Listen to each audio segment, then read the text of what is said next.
All right. Let's go right into announcements. Singing's kind of terrible lately. So announcements that I've got, trail meetings occur at 9:30 on Mondays at the village office. So Jake's been to a few of those, I believe, and he loved the company. We're also still soliciting letters of support for the walking trail. We just got a big packet of like letters from a 5th grade class, so that was kind of neat. And then they can be, given to us at Transcend or sent to our PO box. Also, the raffle letters for the first Blissfield raffle were sent out recently. There's a little bit of a date issue there. I meant to put that tickets would be sold until May 1st or whatnot, but yeah, the letters have gone out, so be sure to look for those. But yeah, basically we send them to our major sponsors. And with that, that's the only announcements I had. Was there anything else from anybody?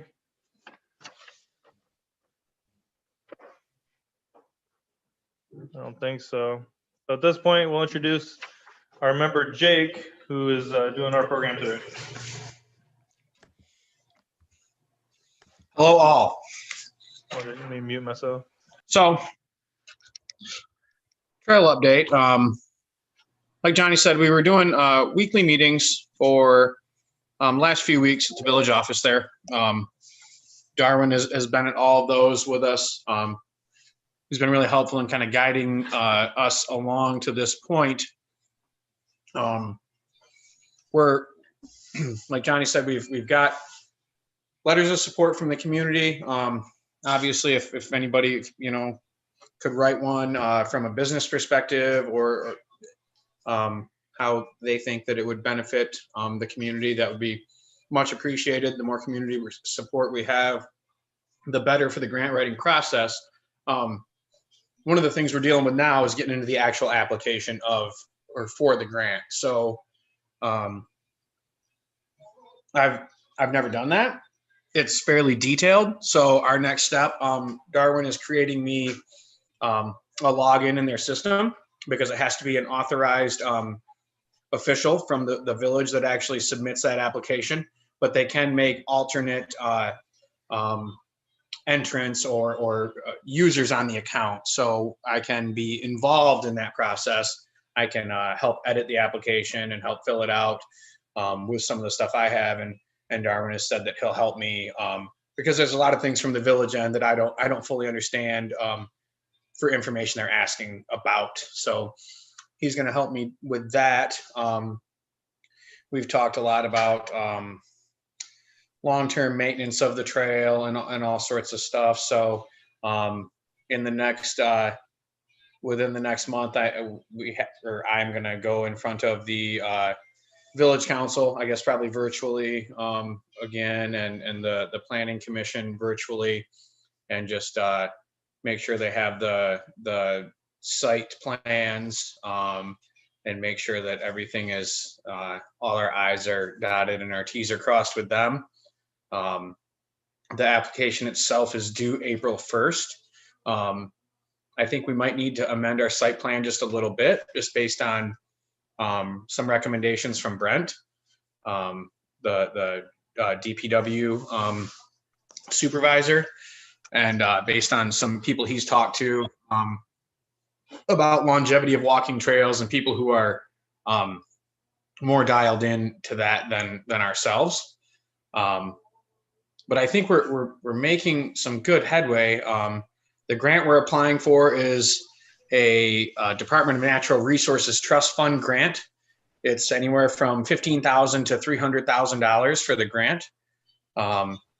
With Blissfield's the Rotary $70,000 pledge, that puts us at about a 25% match of a $280,000 project. The initial projections of this project were just under $240,000, I think, for the just over a mile of trails, 10-foot paved trails in Bachmeyer and Ellis Parks. So I think it's going to be a good thing. I mean, I think we're going to have a really competitive grant application. Time frame wise, if we did get our grant submitted, that goes into a review. They score it out. It's based on, I believe, 450 total points for the grant. So these grants, I would assume, come from all over the state for similar projects. And I'm sure that people who have been involved in grants know this, but I was amazed when I started going through the 67-page document that says, here's the things that you need to look for. And I was going to kind of synthesize that down and say, oh yeah, I'm going to take a few pages of this and we'll go in and we'll touch base on it. That's kind of not a thing. About 60 of those pages are really important. So it's just going to be a long process, and that's okay. But they make preliminary scores available. If we turn it in April, they might request additional information throughout that month. They review the materials from in between May and July, and they might conduct some site visits in between then. August to September is when they release their preliminary scores, and they might request additional information at that point as well. And then between September and October is where the grant staff will review the supplemental materials and talk about the site visits and everything, and then they'll complete their final scoring. Early December is when the Natural Resources Trust Fund Board would make their final recommendations for funding. And then from December to January, so 2021 to 2022, is when the bill would be prepared and submitted to legislature for approval for the grant. And then early to mid 2022 would be when the funds would be distributed. Typically by June, it says, but the actual date is dependent on legislature approval. And then mid to late 2022 is when the project could actually begin. So that's where it's at. We're kind of, like I said, Darwin's going to get me that login. I'll be plugging away at that with the next month and a half or 7 weeks or so. And hopefully we can get everything done and turned in, and we'll see where we're at. Once we submit that, it by no means legally binds us to doing the trails. Based on my reading, I think that basically says, okay, we'll award you this amount, and then we can either sign on the contract or not, because it's essentially a contract with the state of Michigan. We have some the village themselves would be the signee on the contract, so they would be responsible for maintaining our side of that bargain. So that's kind of where we're at. I guess at this point we can open it up to questions, or if Darwin wants to add anything at this point, then this would be the time to chime in and see what I'm missing. Well, just the only thing I want to add to what Jake has said is that, I appreciate so much all of the hard work that Jake is putting into this on behalf of the Rotary Club, but also on behalf of the village. I'm just absolutely amazed and so appreciative of all of the hard work. And I'm proud to be even a very small part of what Jake is working on. The village appreciates so much the support of the Rotary Club. Everything that you do for our community, everything you've done for our parks, is just absolutely wonderful to have such a dedicated group of people, and just the wonderful assets we have in this small community of ours. To me, coming from the outside as a Detroiter, it is absolutely amazing. You guys have done an awesome job. We appreciate you so much.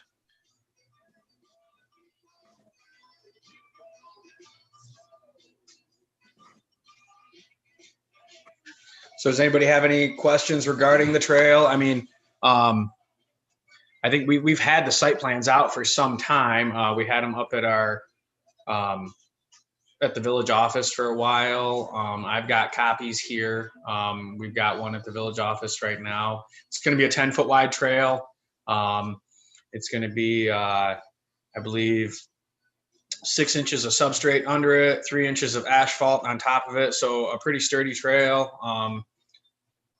you know, there's talks of, you know, I don't know if we, maintenance wise, if we're gonna plow the whole thing all winter, or if we're just gonna do from the opposing parking lot over by what is it, Monroe Street through to behind the businesses here on this side of town, to have maintain that safe pathway for school for kids if they need to walk it, or how much we have to plow if we do plow it. But it will be able to have a truck drove down it if we need to. It is Brent said that it would be suitable for that based on the substrate and the thickness of the asphalt for that. So other than that, I think there's a little bit of wiggle room in that budget too. If, you know, if we're at 240,000 or just under for the actual construction of the trail itself, to maybe have some benches and things along the way included in the initial grant. But so other than that, I don't know if anybody has anything to add. I think Gene, you're unmuted. Yeah, the only thing I'd add is we've started walking the Sylvania Trail, which is a paved trail, not really long, but it is a paved trail with a substrate.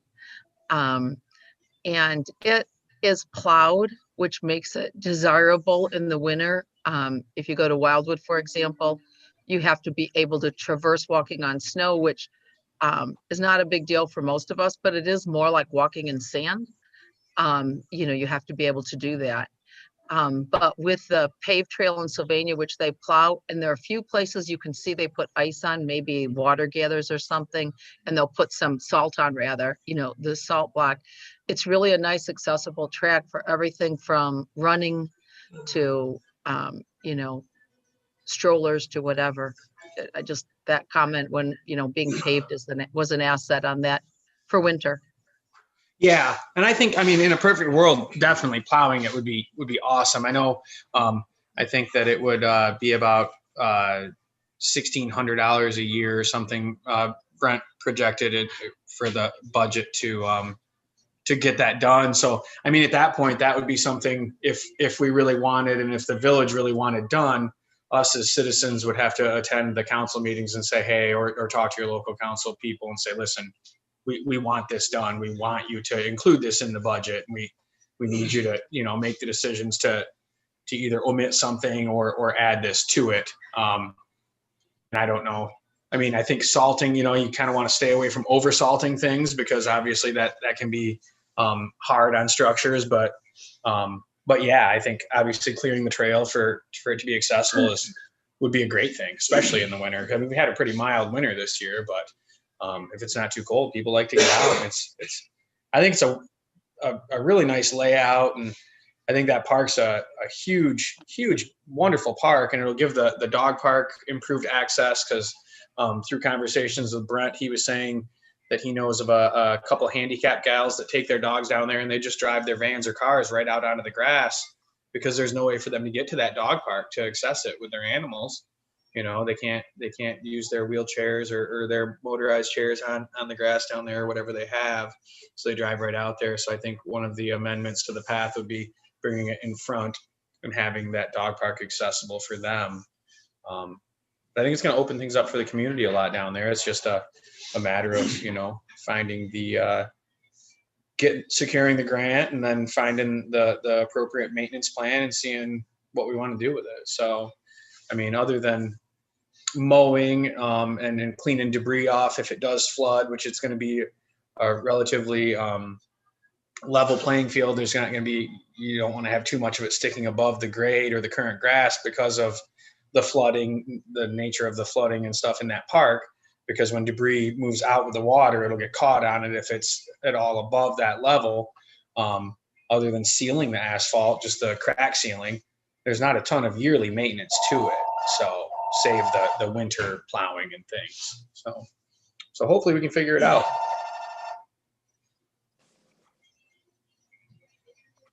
And I guess another thing I would really like to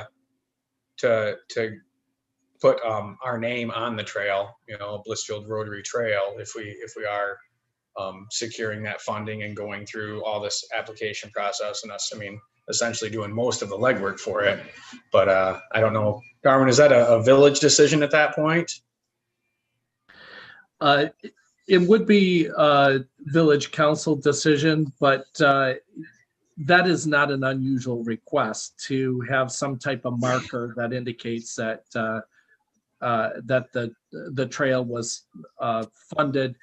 We're going to have a plaque anyway if we receive the grant funding. We'll have to have a state plaque, but also maybe putting with it some type of marker that indicates that we received support from the Rotary Club as well. So it's not an unusual request.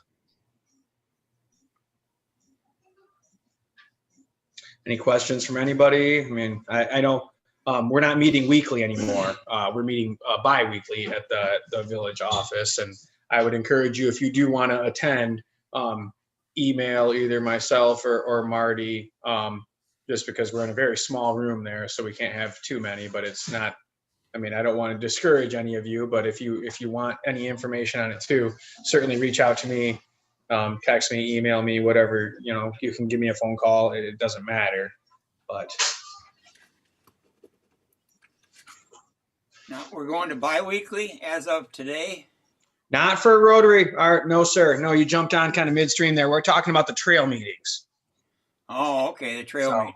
Yeah, we'll still be weekly with these meetings. Okay. Better late than never. Yeah, man.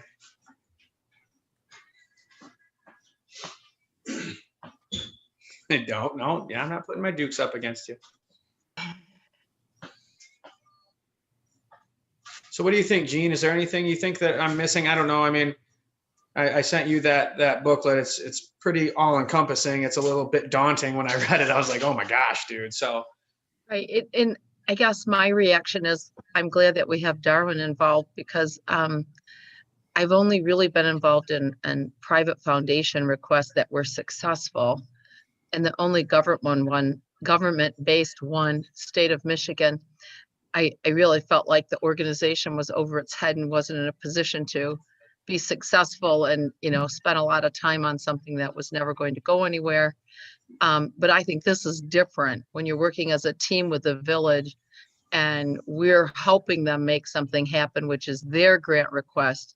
You've got a lot better chance of success. So I'm very glad to hear you guys are doing that, and I'll do what I can. But between Frank and Jacob and Darwin, it sounds like you guys are on top of it.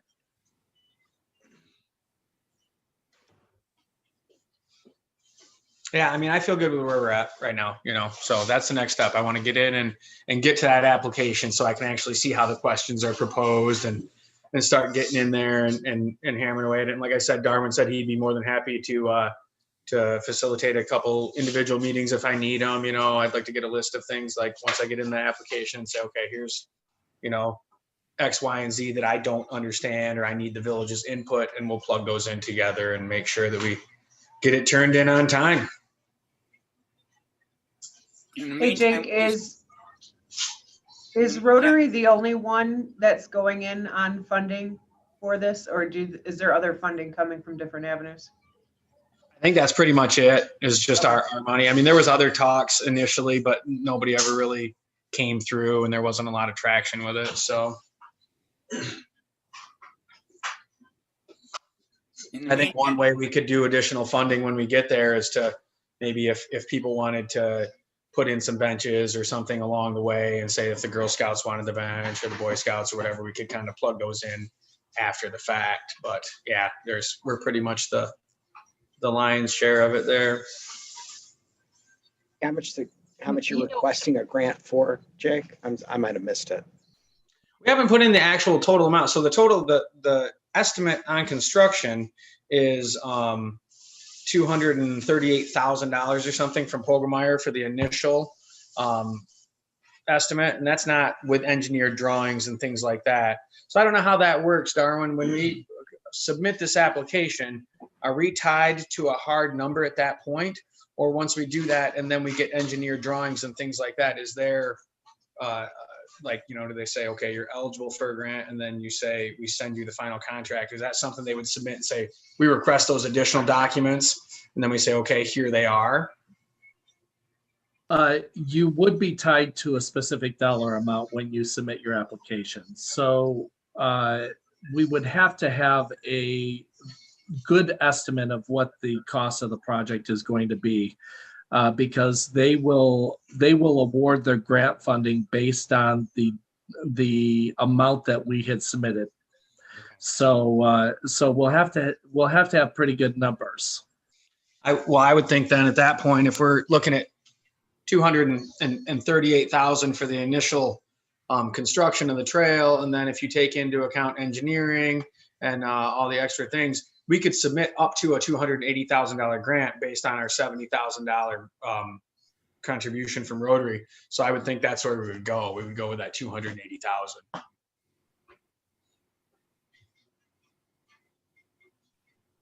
I guess that's what I was asking. Are we trying to get the grant to cover all of construction? I mean, Yes. plus what we're doing. Yeah. Okay. Yes, sir. Yeah, it would be a 200.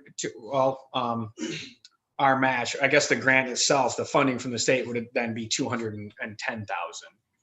I guess, because the grant's up to 300,000, and I believe that includes the match. Okay.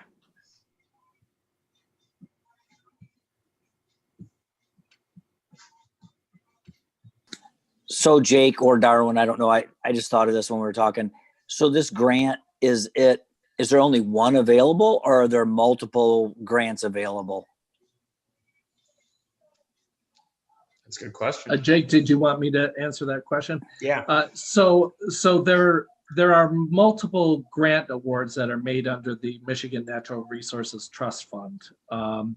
The grant amount per project is up to $300,000, but they have millions of dollars that they award at one time.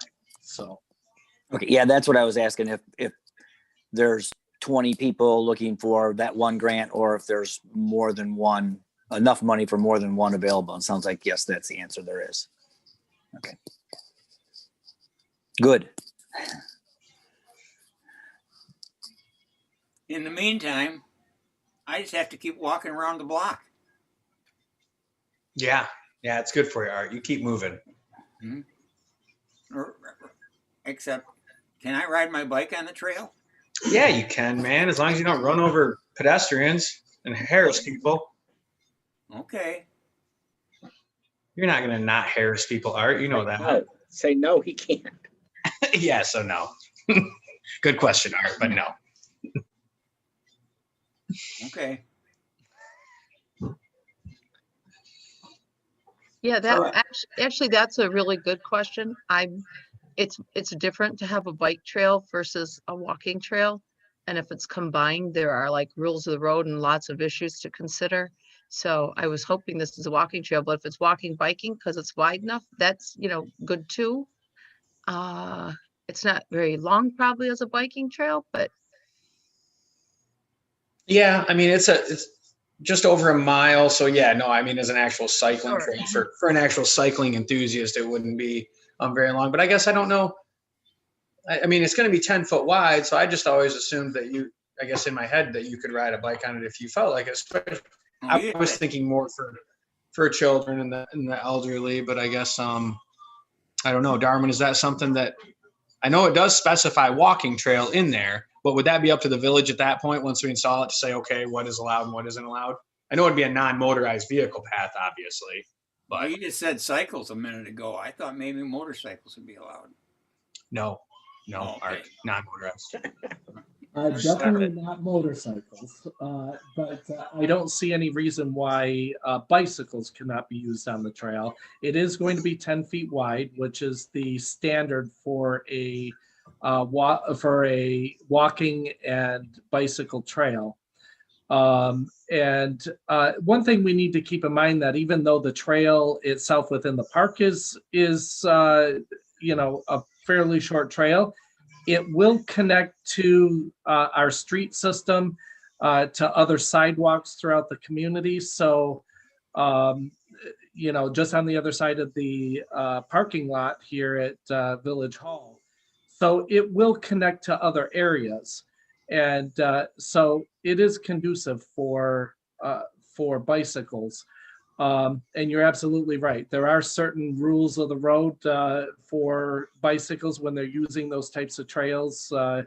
You know, uh, most people, I think if they're used to riding the trails with a bicycle, they know a lot of them have bells or some type of warning device on their bicycles to warn pedestrians when they're coming up behind them to let them know they're passing. So, but there are certain rules, and the council would have to determine what rules would be in place for the use of the trail.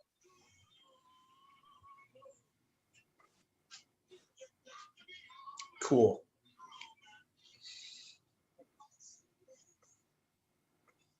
Anything else? If you modify the layout, like how far in advance do you have to do that? Or does the plan have to be updated before we ask for funding? Jakob? So I'm not totally sure because they have the submittal for the availability to put in additional paperwork for it. And like I said, I don't think in conversations with Darlin, we don't need an actual engineered drawings or a final print until following the submission of the actual plan, because we've got a general site plan, we've got approval already from council because it is in the Parks and Recreation 5-year plan, so our overall plan. So it's been rubber stamped by council already. We just want to go in front of them and the planning commission once again to make sure that everything is a go there. So I think that some slight alterations to that, and you can correct me if I'm wrong, Darwin, but I think some slight alterations just to, if we go in front of or behind a structure, aren't going to be something that changes the grant itself. For the grant application process, I don't think that the conceptual plan has to be the definitive answer on what you're doing. You're definitely going to want to have a good conceptual plan where you anticipate the trail is going to go, because that does go into what the cost of the project is, and the state is going to hold you to the dollar amounts. If they award us funding for $210,000 for a $280,000 project, they're not going to allow us to come back and ask for anything over that $210,000 grant award. Right, and it's about I think we figured just under $40 per foot as the trail's laid out based on Poggemeyer's estimates. So as long as we stay within that the same linear footage that it is, then we shouldn't incur a bunch of additional costs there. But like I said, if we get 280, then we've got some wiggle room with including engineering costs, but a lot of that is reimbursed through the state from the grant. So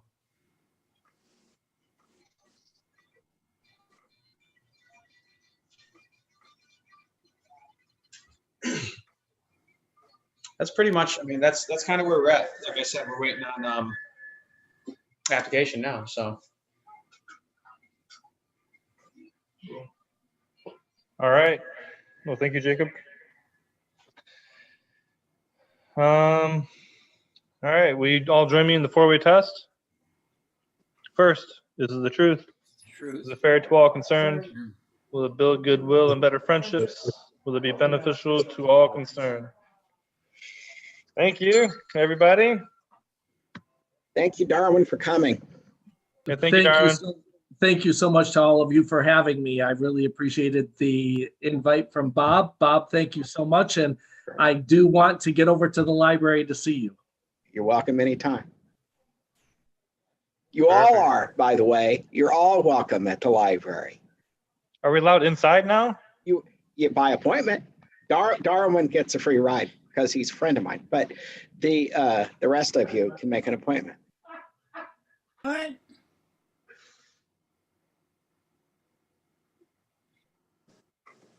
You all have a great day, and And